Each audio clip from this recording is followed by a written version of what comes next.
I'd like to go ahead and welcome all of you to our meeting this evening. Go ahead and call to order. And if those present would join me in a flag salute. I pledge allegiance to the flag of the United States of America and to the republic for which it stands, one nation, under God, indivisible, with liberty and justice for all. Thank you. We'll look for approval of the agenda. So move. Second. Roll call vote. Commissioner Incy, Yes. Commissioner Sudich, Yes. Commissioner Nelson, Yes. Commissioner Wilsey, Yes. Chairman Urbina. Yes. Any upcoming commissioner absences? Seeing none. Does look like we have some communications. Fine. Yeah, there's a letter from Southside 911 included in your board packet. Thank you. Look to a motion to approve the minutes of our May 9th meeting. So moved. Second. Roll call vote. Commissioner Incy, Yes. Commissioner Sudich, Yes. Commissioner Nelson, Yes. Commissioner Wilsey, Yes. Chairman Urbina. Yes. Vouchers. I'll move that we approve accounts payable vouchers 199356 through 199429 totaling $167,445.37. Payroll vouchers 199340 through 199355 totaling $1,017.87. And ACH payroll transfers and wire transfer fees as outlined in the agenda for grand total of $2,521,468.78. Second. Roll call vote. Commissioner Incy, Yes. Commissioner Sudich, Yes. Commissioner Nelson, Yes. Commissioner Wilsey, Yes. Chairman Urbina. Yes. That brings us to local 3390 reports. We have a report? No. All right. Thank you, Jake. Chief's report. All right, good afternoon. Thank you for being here. We're going to start out with Assistant Chief Jason Black. Good evening. Just an update. We are getting ready to send out an IT announcement, job announcement, as you might be aware, we're looking to bring IT in-house. We currently use an IT consortium out of Central Tiers, and we're recognizing that, and through a study that we did, that having IT in-house is going to support us better. And so we're going to be putting out a job application for the manager from that. That will be under my division. So we're continuing to kind of start that process and move forward with that. Just an update regarding that. Other thing that I'm overseeing is an engine spec committee. We've talked about engines for a while now and the need for them and some different funding options for them. And so the intent is that we would be ready to order engines right after the general levy passes. We're working hard at that right now as well. And then lastly, just want to let you know that we're almost done with our WSRB rating, and we'll have the results of that hopefully with the next commissioner meeting and approval. All right, just a few things from me. Just want to give you an update on since our last meeting. On Wednesday, May 10th, we were dispatched to 2 house fires back to back, and just want to say thank you to Commissioner Nelson for being putting out the fire on the second one and assisted us. It was near his house, so thank you. Do you have anything to add on that, or? No.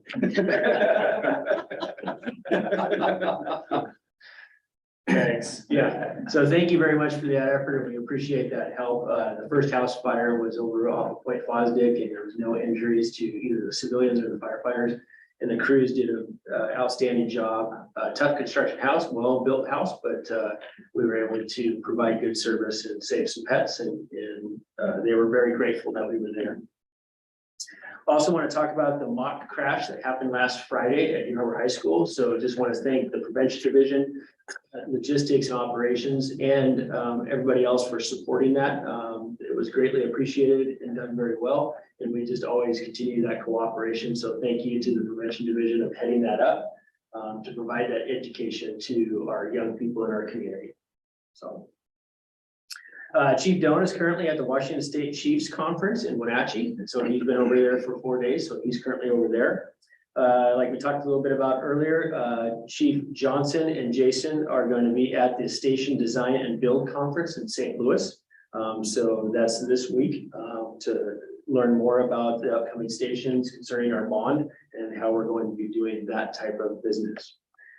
This Thursday, I will be assisting in a leadership training at the DNR Academy up at North Bend. So I'll be up there all day assisting with that. We're continuing to move forward with the driver operator assignment process. And then we're also with the local starting the process for lieutenant and battalion chief and division chief promotional process this fall. And so we're just continuing on that process and having meetings and being assisted by human resources. And that process is moving along. We're looking to get an announcement out probably by the middle of June for that process for our members. And then lastly, next Tuesday, we're going to be hosting on May 30th. We're going to be hosting here a wildfire preseason meeting. We're going to have reps from Grays Harbor Department of Emergency Management, Pierce County Emergency Management, Washington Department of Emergency Management, the National Park Service, U.S. Forest Service, and then all the county chiefs in the county.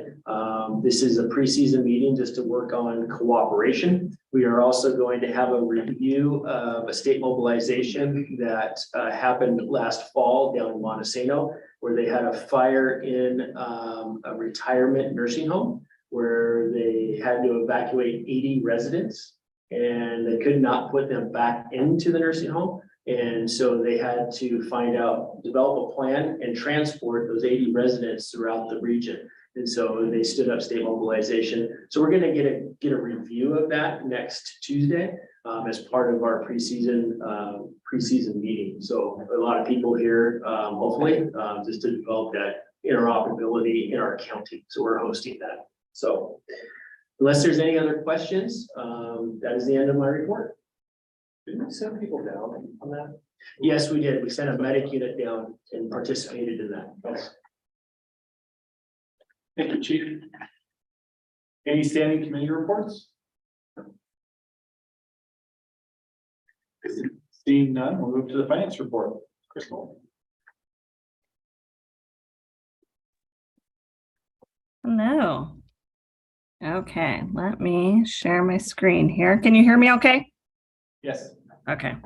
I'm at the GFOA conference this week, so I'm on the hotel Wi-Fi. Wanted to make sure everyone can hear.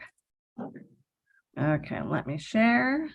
The first report that we'll be speaking to today is the April 2023 financial report. Same format as the prior months. Areas of focus for April, you will see an increase in tax collections for revenue. That is our property tax collections that are due in April. So we do have that first chunk here.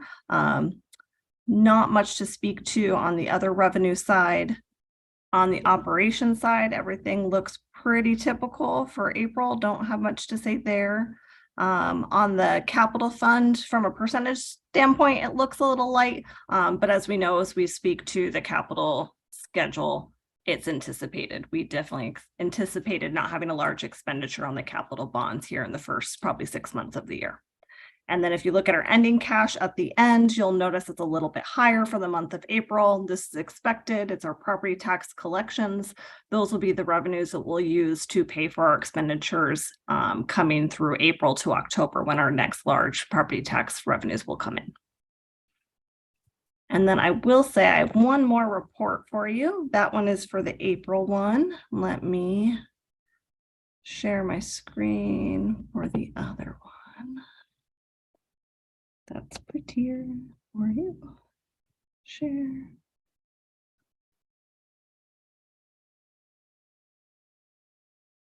Okay.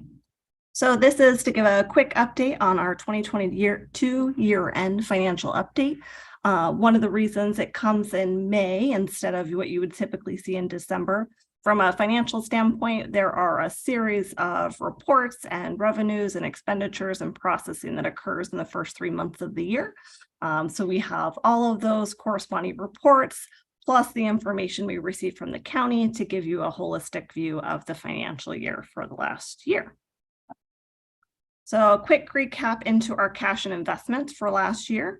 At the end of the year, we did close out the year just shy of $70 million. The significant difference for this last year was the capital bond, so our $50 million worth of debt issuance. And the one thing I wanted to highlight here, we show the interest received in 2022 by fund. So we did receive almost $370,000 worth of interest. This is for the current increases we're seeing in investments from an interest rate standpoint. This is the same information as before, but gives you a highlight into the changes in our interest rate that we saw in 2022.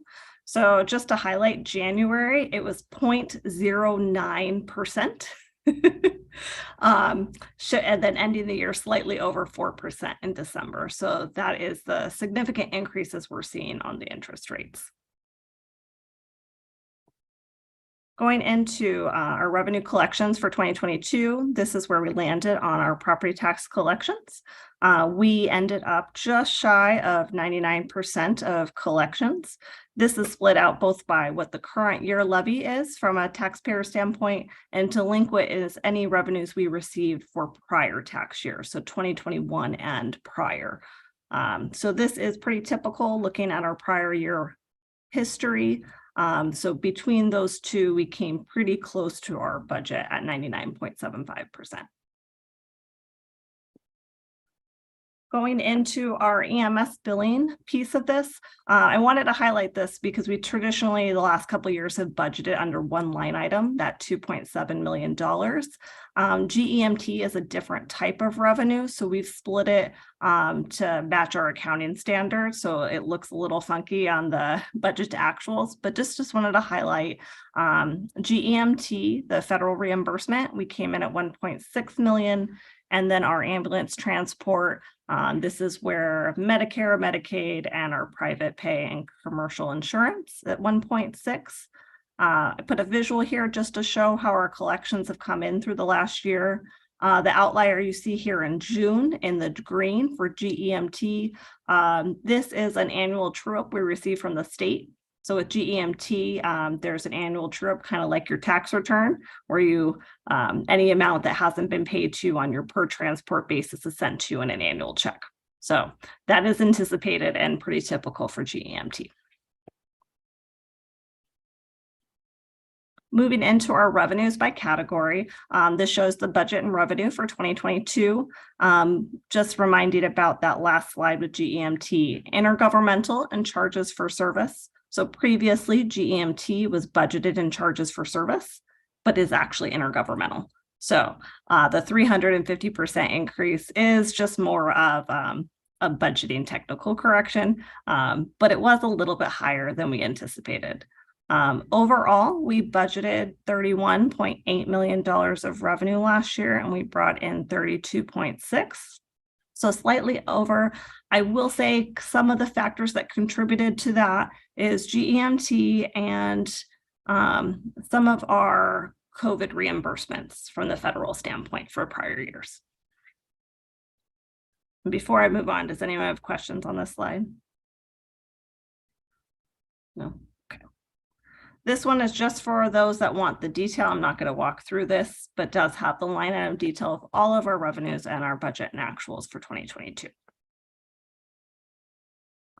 Moving into our expenses, this is by our categories: salary and benefits, supplies and services, and then our capital. Capital would be things like your larger scale facility, improvements, and vehicles. So in this slide, you'll notice most everything is pretty expected. We'll cover a little more detail in other slides. This is a reprint of the last December 2022 financial report that we did at the end of the year, and this has it by the specific areas. Moving into a couple highlights on the expenditure side, we did have, the commissioners did pass 2 resolutions in February. One was for $871,000 worth of carryover items. These are items that were included in the 22 budget that support that underspend.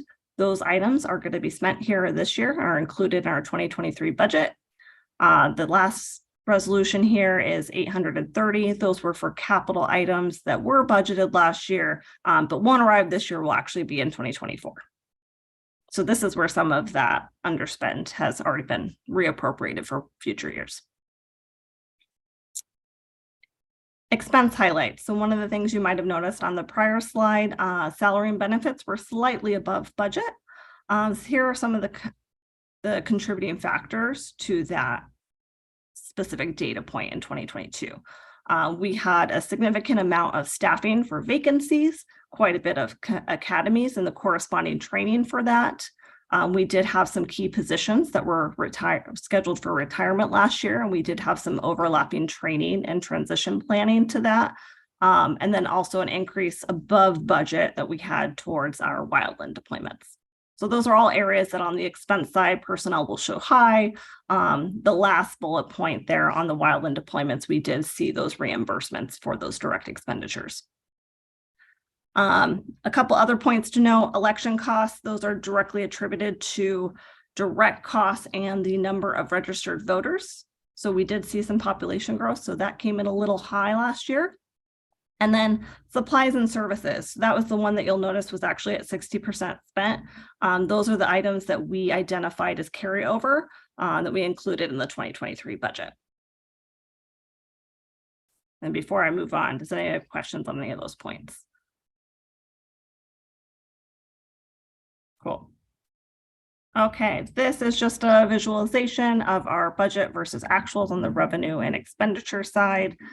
Something to highlight here on the expense side, that gap between the 33 and the 32, we've already identified and had commissioner actions both for 23 and 24. On the revenue side, we did appropriate more expenditures than our revenue. We had actually, from a budget perspective, budgeted a cash carry forward from the prior year. But with the performance of 2022, we actually brought in a similar amount. So actually above budget. So, and then taking out the budget perspective, one more slide here on the outcome, just looking at our actuals. Here is the revenue at 32.6 million, our expenses at 32 million, with the net cash for this annual year at 600,000.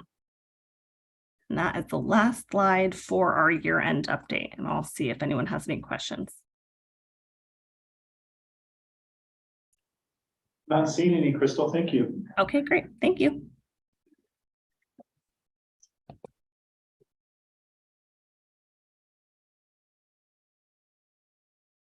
I don't have anything for the chairman's report today. Next, we're going to have an executive session pursuant to RTW 42.30.110(1)G to review the performance of a public employee. We anticipate that session to take 15 minutes, and we will return at 5:34.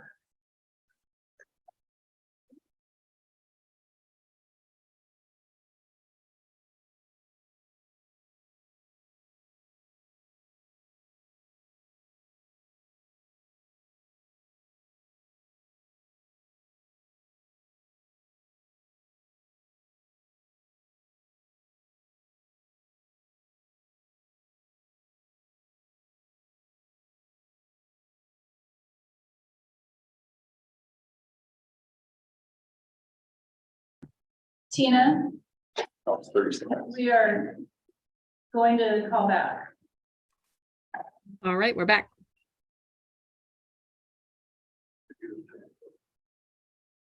Live now. Can you mute it real quick?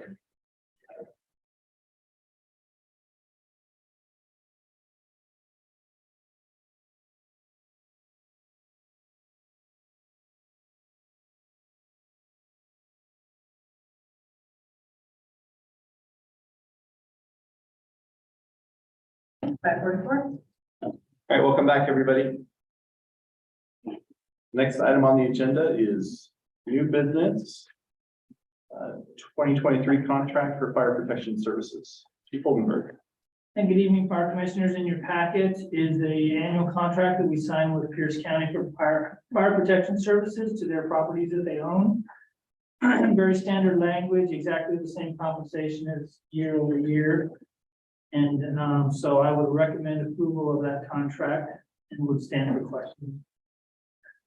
I have a question. I just make a note that every year I abstain on this because my employer is the county and this is reviewed by people in my office. So I'll abstain, and then Tanya and I'll be a further pain, and this will have to get sent out separately with DocuSign, so it won't be in my No problem. packet to sign. Thanks. Is there a motion for approval? So move. Second. Roll call vote? Commissioner Hensy, Yes. Commissioner Sudich, Yes. Commissioner Nelson, Staying. Commissioner Wiltie, Yes. Chairman Urbina. Yes. The next item on the agenda is a retiree medical program application. At this time, it's incomplete, and if we could get it resubmitted for our next meeting, we would consider it at that time. Next item, capital asset policy. Crystal. Hello. Okay, in page 46 of your packet, there is resolution 2023-07. It is a new capital asset policy for the district. This is for a variety of different reasons. I will say this just formalizes a lot of the practices already currently going on in the district, but puts it in a adopted policy.